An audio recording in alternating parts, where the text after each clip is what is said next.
தற்பொழுது கங்கை கொண்ட சோழபுரத்தில் பிரதமர் மோடி அவர்கள் அந்த ஹெலிபேட் அமைந்திருக்கக்கூடிய பகுதியிலிருந்து கோவிலுக்கு செல்லக்கூடிய அந்த வழியில் இருக்கக்கூடிய மக்களை பார்த்து உற்சாகத்தோடு கையசைத்து செல்லக்கூடிய அந்த காட்சிகளை பார்த்து வருகிறோம்.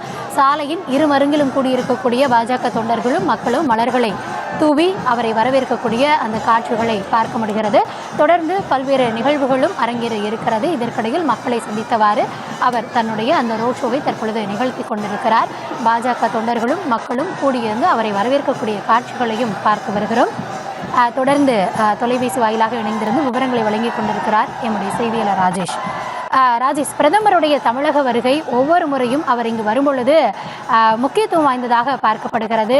இதற்கு முன்னாடி அவர் வரக்கூடிய தருணங்களே எந்த சூழலில் வருகிறார் அப்படின்றதையும் கவனிக்க வேண்டிய விஷயமாக இருந்து வருகிறது. அந்த வகையில் பிரதமருடைய தமிழக வருகை இதுவரைக்கும் நடைபெற்ற நிகழ்வுகள், தற்போது இன்றைய தினம் நடைபெறக்கூடிய நிகழ்வுகள் எவ்வாறு வேறுபட்டதாக இருக்கிறது? அது குறித்த விவரங்களை வழங்கலாம். பிரதமர் நரேந்திர மோடி அவர்களுடைய தமிழக வருகை என்பது மற்ற மாநிலங்களுக்கு செல்லும் போது எழும் அந்த விஷயங்களை காட்டிலும் இங்கு கூடுதல் முக்கியத்துவத்தோடு பார்க்கப்படுகின்றது. காரணம், அவர் அரசியல் ரீதியான அரசு நிகழ்ச்சிக்காக அல்லது இந்த கோவில் திருவிழா உள்ளிட்ட நிகழ்வுகளுக்காக வந்திருந்தாலும் கூட அதை தாண்டி அரசியல் ரீதியாகவும் பார்க்கப்படுகின்றது. அதில் அதிமுக அதனை எவ்வாறு பார்க்கின்றது, திமுக கூட்டணிக்குள் அது என்ன மாதிரியான தாக்கத்தை ஏற்படுத்தியிருக்கிறது உள்ளிட்ட பல விஷயங்களையும் நம் காலையிலிருந்து பார்த்துக் கொண்டிருக்கிறோம். இதை வெறும் அரசு நிகழ்ச்சியாக பார்க்காமல் கூடுதலாக அரசியல் சார்ந்த ஒரு நிகழ்ச்சியாகவும் பார்க்க வேண்டியிருக்கின்றது. பிரதமர் நரேந்திர மோடி அவர்கள் தற்போது புறப்பட்டு சென்று கொண்டிருக்கக்கூடிய அந்த காட்சியை நாம் பார்த்துக் கொண்டிருக்கின்றோம். இன்னும் சற்று நேரத்தில் கங்கை கொண்ட சோழபுரத்தில் இருக்கக்கூடிய சிவபெருமான் கோவிலுக்கு அவர் செல்ல இருக்கின்றார். அங்கு சென்று வழிபாடு செய்ய இருக்கின்றார் என்பதையும் நாம் பார்த்துக் கொண்டிருக்கிறோம். இந்த விஷயத்தை பொறுத்தவரையிலே முதலாம் ராஜேந்திர சோழனால் கட்டப்பட்டிருக்கக்கூடிய புகழ்பெற்ற கங்கை கொண்ட சோழீஸ்வரர் கோயில், அதாவது பிரகதீஸ்வரர் ஆலயம், பெருவுடையார் ஆலயம் என்று குறிப்பிடுவார்கள். எனவே அங்க இருக்கக்கூடிய சிவபெருமான் ஆலயத்திற்கு சென்று பிரதமர் நரேந்திர மோடி அவர்கள் இன்னும் சற்று நேரத்தில் வழிபாடு செய்ய இருக்கின்றார். அங்கு வரக்கூடிய பிரதமர் மோடி அவர்களுக்கு பூரண கும்ப மரியாதை வழங்கப்பட இருக்கின்றது.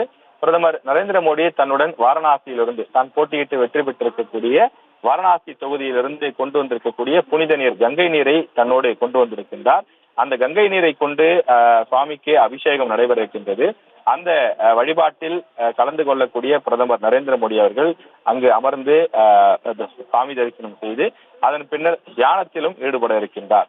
மேலும் தியானத்தை முடித்துவிட்டு கோவிலை சுற்றி வர இருக்கின்றார். அங்கு கோவிலினுடைய அந்த சிறப்பு அம்சங்கள், மாமன்னன் ராஜேந்திர சோழனால் கட்டப்பட்டிருக்கக்கூடிய அந்த கோவிலினுடைய சிறப்பு அம்சங்கள் எவ்வாறு இருக்கின்றது, அந்த சிலை மற்றும் வேலைப்பாடுகள் எவ்வாறு இருக்கின்றது என்பதை எல்லாம் அவர் சுற்றி பார்க்க இருக்கின்றார். பிறகு அருகிலேயே தொல்லியல் துறை சார்பில் அமைக்கப்பட்டிருக்கக்கூடிய புகைப்பட கண்காட்சியையும் அவர் பார்ப்பதற்கான சிறப்பு ஏற்பாடு செய்யப்பட்டிருக்கின்றது.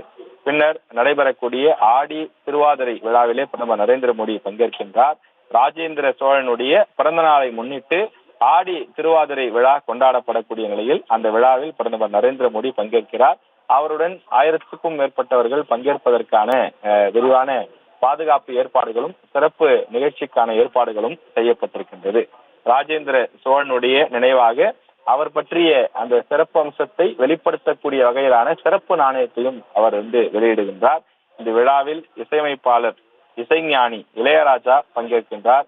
சிம்பொனி இசை நிகழ்ச்சியிலே அவர் பங்கேற்பார் என்றும் தெரிவிக்கப்பட்டிருக்கின்றது. அது மட்டும் இல்லாமல் அங்கு நடைபெறக்கூடிய பல்வேறு நிகழ்ச்சிகளிலும் பிரதமர் நரேந்திர மோடி பங்கேற்று சுமார் 2 மணி அளவில் அங்கிருந்து புறப்பட்டு செல்வார் என்று எதிர்பார்க்கப்படுகின்றது.